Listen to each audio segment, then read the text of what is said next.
السلام علیکم ورحمۃ اللہ وبرکاتہ نحمدہ ونصلی علی رسولہ الکریم اما بعد فاعوذ باللہ من الشیطان الرجیم بسم اللہ الرحمن الرحیم ربی اشرح لی صدری ویسر لی امری واحلل عقدۃ من لسانی یفقہوا قولی۔ اللہ تعالیٰ سورۃ الاعراف میں فرماتے ہیں وَلِلَّهِ الْأَسْمَاءُ الْحُسْنَى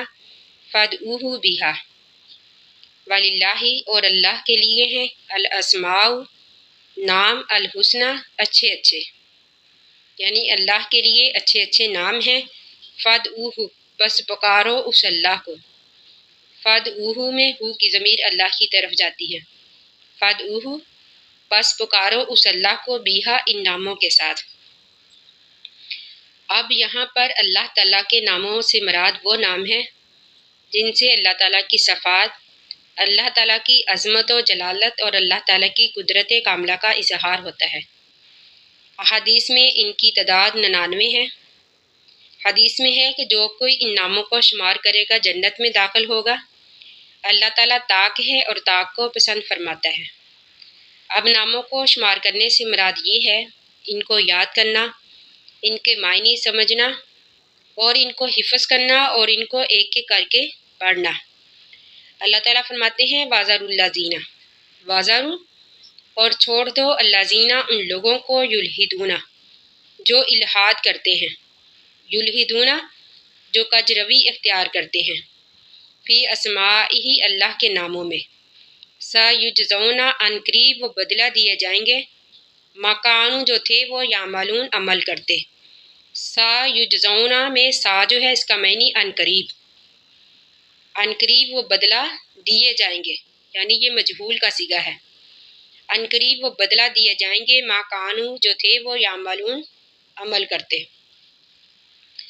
اب یہاں پر الحاد کا مطلب ہے ایک طرف مائل ہونا، اسی سے لحد ہے اور اس قبر کو کہتے ہیں جو قبر کے گڑھے کے اندر ایک طرف بنائی جاتی ہے۔ دین میں الحاد یہ ہے کہ دین میں کجروی اختیار کرنا، دین میں گمراہی اختیار کرنا۔ اللہ تعالیٰ کے ناموں میں الحاد جو ہے اس کی 3 صورتیں ہیں، یعنی اللہ تعالیٰ کے ناموں میں تبدیلی کر دی جائے، جس طرح کہ مشرکین نے کیا کہ اللہ کے نام پر انہوں نے اپنے بت کا نام لات رکھ لیا۔ پھر اللہ تعالیٰ کی ذاتی صفات میں سے عزیزن پر انہوں نے اپنے بت کا نام عزا رکھ لیا۔ یا پھر نمبر 2 پر یہ کہ اللہ کے ناموں میں زیادتی کی جائے، یعنی اپنی طرف سے اللہ تعالیٰ کا کوئی نام بنا لینا، اس بات کی بھی اللہ تعالیٰ نے اجازت نہیں دی۔ تیسرے نمبر پر یہ کہ اللہ تعالیٰ کے ناموں میں کمی کی جائے، یعنی اللہ تعالیٰ کو صرف ایک ہی نام سے پکارا جائے اور باقی ناموں سے پکارنے پر اچھا نہ سمجھا جائے، اس بات سے بھی اللہ تعالیٰ نے منع کیا ہے۔ اب اللہ تعالیٰ کے ناموں میں الحاد کی ایک صورت یہ بھی ہے کہ ان میں طویل، تعطیل یا پھر تشبیہ سے کام لیا جائے، جیسا کہ گمراہ فرقوں کا طریقہ رہا ہے، اور اللہ تعالیٰ نے حکم دیا ہے کہ ان سب سے بچ کر رہو۔ اب اللہ کے اسماء اور صفات میں طویل یہ ہے جس طرح کہ کہا جائے کہ یدن ہاتھ کا معنی قدرت ہے، بلکہ ہمارا یہ عقیدہ ہونا چاہیے کہ اللہ تعالیٰ کے ہاتھ ہیں جیسا کہ اس کی عظمت اور جلالت کے لائق ہیں۔ آپ دیکھیے اگر ہم یدن سے مراد قدرت لیں گے تو پھر حضرت آدم علیہ السلام کی اس خصوصیت کا کیا جس کا اللہ تعالیٰ نے بطور خاص ذکر کیا ہے کہ میں نے حضرت آدم علیہ السلام کو اپنے ہاتھ سے بنایا، کیونکہ قدرت الہی سے تو اللہ تعالیٰ نے پوری تخلیق کو بنایا ہے۔ گویا اس طرح قدرت یدن سے قدرت مان لینے پر حضرت آدم علیہ السلام کی خصوصیت کا انکار ہو جائے گا، اس لیے ہمیں زیادہ طویل میں جانے کی ضرورت ہی نہیں ہے۔ نمبر 2 ہے تعطیل۔ تعطیل کا مطلب ہے کہ اللہ تعالیٰ کے اسماء کو، اللہ تعالیٰ کی صفات کو بغیر معنی کے قرار دینا، کیونکہ یہ نام جو ہیں یہ اللہ تعالیٰ کی صفات کاملہ پر دلالت کرتے ہیں، یہ اللہ تعالیٰ کے اوصاف ہیں۔ اگر یہ صرف الفاظ ہی ہوں گے، معنی نہیں ہوں گے،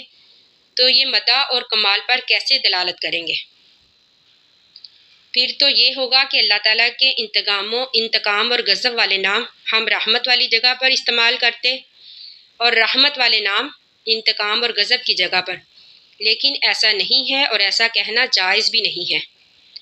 اب کوئی دعا مانگتے وقت یہ نہیں کہتا کہ اللہ تعالیٰ تو ہمیں عطا کر، بے شک تو روکنے والا ہے، یا پھر اللہ تعالیٰ تو ہمیں معاف کر دے، بے شک تو بدلہ لینے والا ہے، بلکہ ہم اللہ تعالیٰ کی صفات کا ذکر کر کے پھر اللہ تعالیٰ سے دعا مانگتے ہیں کہ اللہ تعالیٰ ہمیں عطا کر، بے شک تو عطا کرنے والا ہے،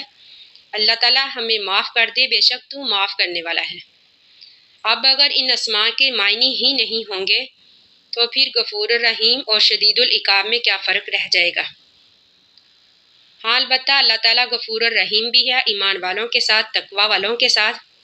اور شدید العقاب بھی ہے کافروں کے ساتھ، فاسقوں کے ساتھ، نافرمانوں کے ساتھ۔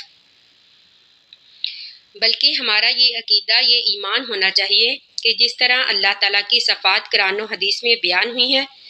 ہمیں ان پر اسی طرح ایمان رکھنا چاہیے، ہمیں تعطیل سے بچنا چاہیے۔ حافظ ابن قیم کے نزدیک یہ بہت بڑا الحاد ہے۔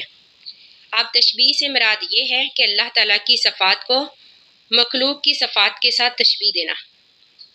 یعنی جس طرح یہ کہنا کہ اللہ تعالیٰ عرش پر قائم ہے، جس طرح کہ کوئی مخلوق تخت اور کرسی پر قائم ہے، یا پھر اللہ تعالیٰ کے ہاتھ کو کسی کے ہاتھ کے ساتھ تشبیہ دے دینا، یہ اللہ تعالیٰ کی عظمت کے خلاف ہے، یعنی یہ بات اللہ تعالیٰ کی شان کے خلاف ہے۔ اس لیے ہمیں اللہ تعالیٰ کے صفات کے بارے میں زیادہ بحث کرنے کی ضرورت نہیں، ان میں زیادہ جانے کی ضرورت نہیں، یعنی اللہ تعالیٰ عرش پر قائم ہے، یہ ہمارا عقیدہ ہونا چاہیے۔ کس طرح قائم ہے، کس کیفیت میں قائم ہے، ہمیں اس کے بارے میں زیادہ بحث میں جانے کی، زیادہ طویل میں جانے کی ضرورت نہیں، بلکہ اللہ تعالیٰ کی صفات جس طرح قرآن و حدیث میں بیان ہوئی ہے، ہمارا ان پر ویسے ہی عقیدہ اور ایمان ہونا چاہیے۔ تو اللہ تعالیٰ فرماتے ہیں وَمِمَّن، اور ان میں سے خلقنا، ہم نے پیدا کیا، امتاً ایک جماعت کو، یہدونا، جو ہدایت پاتے ہیں، بالحق کی، حق کے ساتھ، وبہ، اور اسی کے ساتھ، یعدلونا، فیصلہ کرتے ہیں۔ اللہ تعالیٰ فرماتے ہیں کہ ان میں سے لوگوں کا گروہ ایک ایسا ہے جو حق کا راستہ بتاتے ہیں، حق کے ساتھ ہدایت پاتے ہیں اور اسی کے ساتھ انصاف کرتے ہیں۔ والذین، اور وہ لوگ، کذبوا، جنہوں نے جھٹلایا، بآیاتنا، ہماری آیات کو، سنستدرجوہم، عن قریب ہم آہستہ آہستہ ان کو پکڑیں گے، یعنی نستدرجوہم، آہستہ آہستہ پکڑنا۔ اللہ تعالیٰ فرماتے ہیں کہ وہ لوگ جنہوں نے اللہ تعالیٰ کی آیات کو جھٹلایا، عن قریب ہم ان کو آہستہ آہستہ پکڑیں گے، من حیث، جہاں سے، لا یعلمون، نہیں وہ جان سکیں گے۔ تو اللہ تعالیٰ فرماتے ہیں وَأُمْلِي لَهُمْ، وَأُمْلِي، اور میں ڈیل دیتا ہوں، لَهُمْ، ان کو، اِنَّا، بے شک، قائدی، میرا پکڑ، متین، طاقتور ہے۔ اب آہستہ آہستہ ڈیل دینے سے مراد یہ ہے کہ جس طرح اللہ تعالیٰ نے فرمایا کہ ہم ہر کسی کو ایک مقرر وقت تک ڈیل دیتے ہیں، پھر جس وقت اللہ تعالیٰ چاہتا ہے تو اس کو پکڑ لیتا ہے، یعنی لوگ یہ سمجھتے ہیں کہ ہم بڑے خوشحال ہیں، ہم پر اللہ تعالیٰ کی نعمتیں ہیں، اللہ ہم پر خوش ہے، یعنی وہ یہ سمجھتے ہیں کہ ہم اچھا کام کر رہے ہیں، جس طرح کہ شیطان ان کو اچھے اچھے وسوسے ان کے دلوں میں ڈالتا ہے، ان کو یہ خیال کرواتا ہے کہ تم لوگ بہت ہی اچھے کام کر رہے ہو، جو تم بڑے خوشحال ہو، لیکن اللہ تعالیٰ فرماتے ہیں کہ وہ لوگ جو ہماری آیات کو جھٹلاتے ہیں، ہم ان کو آہستہ آہستہ پکڑتے ہیں، جس وقت ہماری پکڑ آ جاتی ہے اس وقت ان کو کوئی بھی چیز نہیں بچا سکتی، بے شک ہماری پکڑ بہت ہی طاقتور ہے۔ اولم یتفکروا، کیا نہیں انہوں نے غور و فکر کیا، ما بصاحبہم، کہ نہیں ہے ان کے ساتھی کو، من جنتن، کوئی جنور، ما بصاحبہم، ان کے ساتھی سے مراد ہمارے نبی صلی اللہ علیہ وآلہ وسلم ہے۔ جس طرح کے مشرکین نعوذ باللہ آپ کو کہتے کہ آپ جادوگر ہیں، آپ دیوانے ہیں، آپ شاعر ہیں، یعنی کئی طرح کے ناموں سے پکار دے، تو اللہ تعالیٰ فرماتے ہیں کیا انہوں نے غور نہیں کیا کہ ان کے ساتھی کو کوئی جنون نہیں ہے، ان ہوا، نہیں وہ، الا مگر، نذیر، ڈرانے والا، مبین، واضح، یعنی وہ تو واضح طور پر اللہ تعالیٰ کا پیغام پہنچانے والا ہے، اللہ کی طرف سے رسول بن کر آیا ہے تاکہ لوگوں کو ڈرائے، یعنی جو اللہ پر ایمان نہ لائے، جو ہدایت کی طرف نہ آئے، ایسے لوگوں کو ڈرانے کے لیے اور اللہ تعالیٰ کی پیغامات کو واضح طور پر پہنچانے کے لیے آیا ہے۔ تو اللہ تعالیٰ سے دعا ہے کہ ہم نے جو بھی پڑھا اللہ تعالیٰ ہمیں اس کو سمجھنے اور اس پر عمل کرنے کی توفیق عطا فرمائے۔ آمین ثم آمین۔ آخر دعوانا ان الحمد للہ رب العالمین۔ السلام علیکم ورحمۃ اللہ وبرکاتہ۔